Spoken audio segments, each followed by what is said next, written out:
Hi friends, இன்றைக்கி நம்ம என்ன பண்ணுறோம்னா ஃபோக் வந்து நம்ம பெண்ட் எடுத்துகிட்டு வந்திருக்கோம். அது வந்து கரெக்டாக இருக்கா இல்லையான்றது எப்படி செக் பண்ணுறது அதை பற்றி தான் இன்றைக்கி வந்து நான் வந்து உங்களுக்கு வந்து ஒரு சிம்பிளாக ஒரு 4 ஸ்டெப் வந்து உங்களுக்கு சொல்லிக் கொடுக்க போகிறேன். இந்த ஸ்டெப்பை நீங்கள் வந்து ஃபாலோ பண்ணிங்கன்னா கண்டிப்பாக வந்து உங்களுக்கு வந்து என்ன பண்ணுவோம், ஃபோக் வந்து கரெக்டாக இருக்கும் அப்படின்றது உங்களுக்கு சொல்லித்தரேன். எப்படி செக் பண்ணுறது அப்படின்றது தான் ரொம்ப சிம்பிளான விஷயம். First axle எடுத்துக்காங்க. ஆக்சல் வந்து நம்ம நார்மலாக எல்லாருமே செக் பண்ணுறது தான். சரிங்களா? அப்படி போடுறோம். இப்படி பாருங்கள், இப்படி ஃப்ரீயாக இருக்கா அப்படின்றது நம்ம பார்க்கணும். கரெக்ட் இல்லைங்களா? இப்படி ஃப்ரீயாக இருந்துச்சுன்னா நம்மளுக்கு வந்து கரெக்டாக இருக்குது அர்த்தம். ஓகேங்களா? ஓகே, இது வந்து ஃபஸ்ட் பாயிண்ட்டு. ரெண்டாவது என்ன பண்ணுறோன்னா,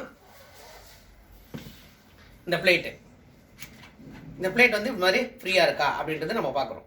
கரெக்டுங்களா? இது செகண்ட் ஸ்டெப். ஓகே, அடுத்து மூணாவது ஸ்டெப் என்ன பண்ணணும்னா, இந்த பிளேட்டை வெளியே எடுத்துருங்க. பிளேட்டை வெளியே எடுத்துட்டு இப்படி திருப்பி கீ செட் உங்கள் பக்கமாக போட்டு கரெக்டுங்களா இப்படி பார்க்கணும். இப்படி பார்த்தீங்கன்னா பாருங்கள், இது வந்து கரெக்டாக இருக்குது. ஓகே, ஆயிடுச்சு. அடுத்து என்ன பண்ணுறீங்கன்னா, இந்த மாதிரி இந்த பக்கம் கரெக்டுங்களா இது இப்படி போட்டு பார்க்கணும். இப்படி போட்டிங்கன்னா உங்களுக்கு வந்து இது வந்து கரெக்டாக இருக்கா இல்லையான்றது உங்களுக்கு தெரிஞ்சிடும்.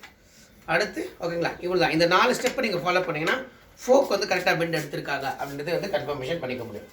ஓகே, இது வந்து நீங்கள் செக் பண்ணுறீங்க. அடுத்து இன்னொரு இம்பார்ட்டன்ட் விஷயம் என்னன்னாக்கா, இந்த மடகாட் கிளாம்ப் வந்து நீங்கள் வந்து என்ன பண்ணணும், கம்பல்சரி வந்து ரீப்ளேஸ் பண்ணணும். ஏன்னா இந்த கிளாம்ப் வந்து அப்படியே போட்டுருங்க பாருங்கள், இது பெண்ட் ஆகிருக்கும். இது நீங்கள் என்ன தான் பெண்ட் எடுத்து போட்டாலே கரெக்டாக வந்து ஸ்ட்ரெயிட்டாக வராது. ஓகேங்களா?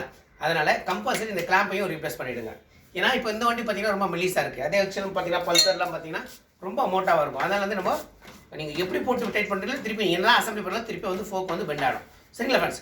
ஓகே, இந்த வீடியோ உங்களுக்கு பிடிச்சிருந்தா லைக் பண்ணுங்கள், கமெண்ட் பண்ணுங்கள். இது மாதிரி வந்து நிறைய விஷயங்கள் வந்து நம்மளோட சேனல்ஸ் வந்து போட்டிருக்கோம். எல்லா வீடியோவும் பாருங்கள். பிடிச்சிருந்தா லைக் பண்ணுங்கள், கமெண்ட் பண்ணுங்கள்.